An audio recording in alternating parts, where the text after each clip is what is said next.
William শেক্সপিয়ারের লেখা Othello থেকে adapt করা সিনেমা অথৈ খুব শীঘ্রই রিলিজ হচ্ছে, আর এটিকে অর্ণ বানাচ্ছেন। অর্ণ নিজেও এখানে অভিনয় করছেন, তাছাড়াও থাকছেন অনির্বাণ এবং সোহিনী। সবার আগে আপনাদেরকে অথেলোর ব্যাপারে একটু জানিয়ে দিই। অথেলোর যে মূল নীতি কথা সেটা হচ্ছে অন্যের কথা শুনে, অন্যের কথাকে বিশ্বাস করে নিজে যাচাই না করে কোনো কথা বিশ্বাস করবেন না বা কোনো কাজ করবেন না তার রিয়াকশানে। এটা হচ্ছে মেন নীতি কথা এই গল্পটি। এবার এই ধরনের অনেক গল্প আমাদের পুরো সমাজের মধ্যে রয়েছে, তার মধ্যে একটিকে বানানো হচ্ছে অথৈ। এর আগেও অথেলো নোবেল থেকে বানানো হয়েছিল ওমকারা, যেটা বলিউডে বানানো হয়েছিল, অজয় দেবগন এবং সৈফ আলী খান যেটার মধ্যে ছিল। আর এই সিনেমাটি কিন্তু খুব দারুণভাবে তৈরি করা হচ্ছে। একটা দলিত সমাজের একজন ছেলেকে দেখানো হচ্ছে যে অথৈ হয়েছে। এখানে অথেলোর ক্যারেক্টারটিকে অথৈ নাম দেওয়া হয়েছে, আর ডেসডিমোনার চরিত্রে সোহিনী রয়েছে, আর ইয়াগোর চরিত্রে অনির্বাণ রয়েছে। অনির্বাণ মূলত এখানে একজন ভিলেনের অভিনয় করছেন। অথেলোর গল্পের মধ্যে ডেসডিমোনা একজন রাজার কন্যা ছিল, অর্থাৎ রাজকুমারী। সে একজন যোদ্ধাকে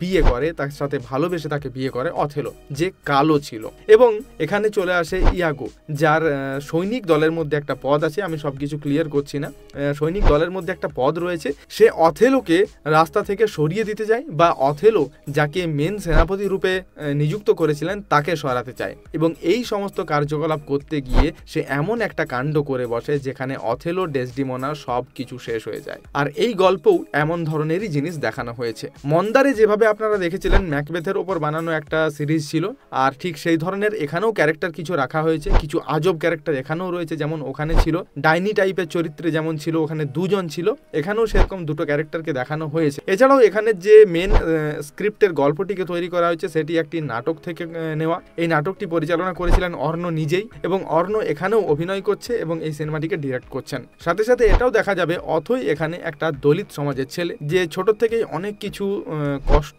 বা অপমান সহ্য করে এরপর সে যখন একজন বড় লোকের মেয়ে সোহিনীকে ভালোবাসে, তার সাথে সত্যিই খুব মধুর সম্পর্ক তৈরি হয়। সোহিনীও তাকে ভালোবাসে উইলিয়াম শেক্সপিয়ারের গল্প অনুযায়ী। কিন্তু এর মাঝখানে কিন্তু চলে আসে অনির্বাণ, অর্থাৎ ইয়াগোর ক্যারেক্টারটি। সেই ক্যারেক্টার কিন্তু অথেলোর মধ্যে, অর্থাৎ অথৈয়ের মধ্যে নানা ধরনের বিষ ঢালতে থাকে। এই সমাজে কেউ কাউকে ভালোবাসে না, এর সাথে ওর অ্যাফেয়ার চলছে, এর সাথে ওই চলছে, এই ধরনের জিনিস কিন্তু এই গল্পের মধ্যে আমরা দেখতে পাবো। আর ধীরে ধীরে ধীরে ধীরে শেষমেশ যেটা মনে হচ্ছে যে এখানে তো সোহিনী মারা যেতে পারে, ওই গল্প অনুযায়ী কিছু চেঞ্জ করা যাবে, নিশ্চয়ই করা যাবে। আর তাছাড়াও এখানে অথৈকেও অজ্ঞান অবস্থায় দেখা গেছে, হতে পারে সেও মারা যায়। এই সমস্ত গল্পকে এত ভালোভাবে ফুটিয়ে তুলবে যে আপনাকে আর অথেলো গল্পটিকে আলাদাভাবে পড়তে হবে না। আমি এই কথাটা গ্যারেন্টি সহকারে এই জন্যই বলতে পারছি, কারণ এর আগে যখন মন্দার বেরিয়েছিল, যারা যারা ম্যাকবেথ অল্প হলেও জানতো বা জানতো না, এই সিনেমার দ্বারা কিন্তু তারা সেই কনসেপ্টটিকে খুব ভালোভাবে নিতে পারবে। আমার মনে হচ্ছে অথেলোটাও একটা সাকসেসফুল সিরিজে দাঁড়িয়ে পড়বে।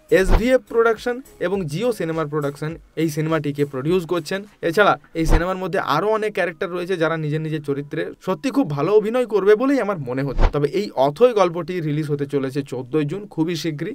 আশা করছি এটা ওটিটি প্ল্যাটফর্ম পরে জিও সিনেমাতে দেখা যেতে পারে। আপনারা বলুন অথৈয়ের জন্য আপনারা কতটা এক্সাইটেড? হ্যাঁ, একটা পয়েন্ট মিস করলে একদমই চলবে না, এর বিজিএম কিন্তু খুব দারুণ ছিল। মানে আজকালকার সময়ে যে ধরনের বিজিএম এর উপর কাজ করা হচ্ছে, এখানেও সেই একটা এভিল টাইপের বিজিএম কিন্তু রাখা হয়েছে, যেটা এই পুরো গল্পের স্বাদটাকে কিন্তু আলাদা রকম করে দিচ্ছে। আমার খুব দারুণ লেগেছে। আপনারা বলুন আপনার কেমন লাগলো টিজারটা, এবং এরপর ট্রেলার আর সিনেমা রিলিজ হবে, তখনও কিন্তু সব ধরনের রিভিউ আপনাদেরকে দেওয়া হবে। এখনকার জন্য আমাকে বিদায় দিন, আর আমাদের চ্যানেল বং সিনেমাকে সাবস্ক্রাইব করতে একদমই ভুলবেন না। ধন্যবাদ।